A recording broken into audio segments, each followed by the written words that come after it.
फतेहपुर के बउहा विकासखंड के साह में आयोजित जैविक किसान मेले में किसानों को जैविक खेती अपनाने पर जोर दिया गया।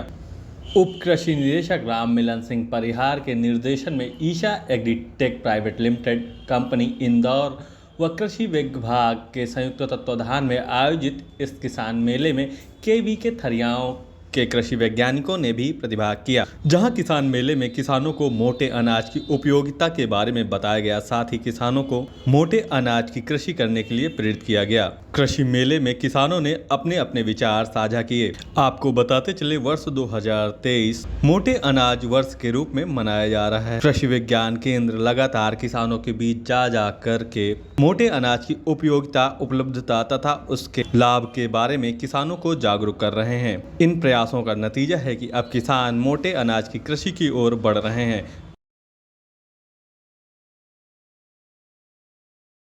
खेती के लिए हम लोगों को बता रहे हैं, चाहे आप 1 बीघे 2 बीघे न करके 1 बिस्वा 2 बिस्वा करके अपने घर में खाने के लिए उपयोग करिए, ताकि मतलब हमारे पास पौष्टिक आहार मिले।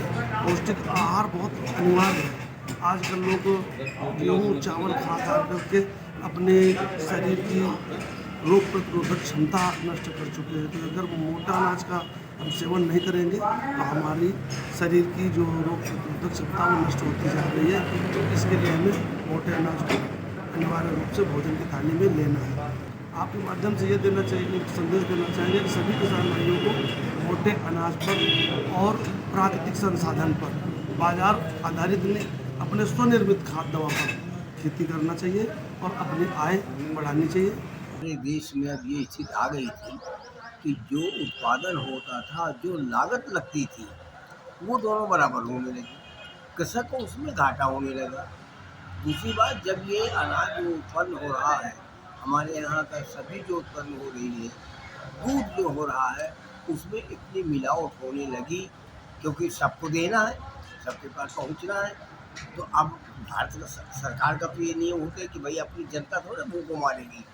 तो आप ये समझिए कि उसमें ये हुआ कि एकदम ये सोचा गया कि आप जैविक खेती पे आधारित करवाइए खेती, जिससे किसानों को ये लाभ हो कि वो कम से कम अपने बच्चों को तो, अपने परिवार को तो बचा सकें। और जब परिवार को बचा सकेंगे, एक गांव में 50 आदमी लग गए, 50 परिवारों को बचा लिया, तो आप हमारे हिंदुस्तान में कितनी बड़ी संख्या को हम सिक्योर कर लेंगे।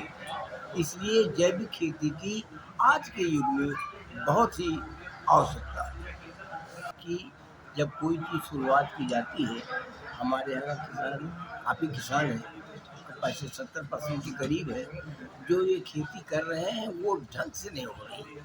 अब उत्पादन बदलने में, जैविक खेती को लाने में, और ये जितनी भी अच्छी उत्पादन खादें हैं, उनका प्रयोग बंद करके यदि स्वास्थ्य लाभ वाली खादें जितनी भी बनाई जा रही हैं, वो प्रयोग की जाए और उनसे उत्पादन बढ़ाया जाए, जिससे लोगों को बीमारी बढ़े। संकेत में यही चाहूँगा कि आप हमारे यहाँ किसानों को ये पहुँचाओ कि ये जो मोटे अनाज है, तो इस समय जो बीमारी दौड़ी है, उनको तुरंत कवर नहीं किया जा सकता, उसको तुरंत संरक्षित नहीं किया जा सकता।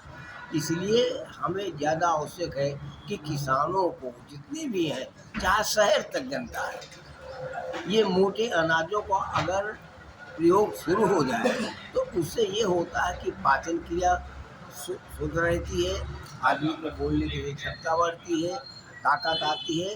तो इसलिए मोटे अनाजों का बढ़ावा और जैविक खेती बिना उसके डीएपी यूरिया के प्रयोग किए, गोबर की प्रयोग करिए, गौ से जो उत्पन्न होने वाली मूत्र से खेती होती है, नीम से जो खेती होती है, उसका अगर हम लोग बढ़ावा दे दें तो हमारे यहाँ बीमारी क्या है, जवान स्वस्थ होने लगे और अच्छा उत्पादन हो।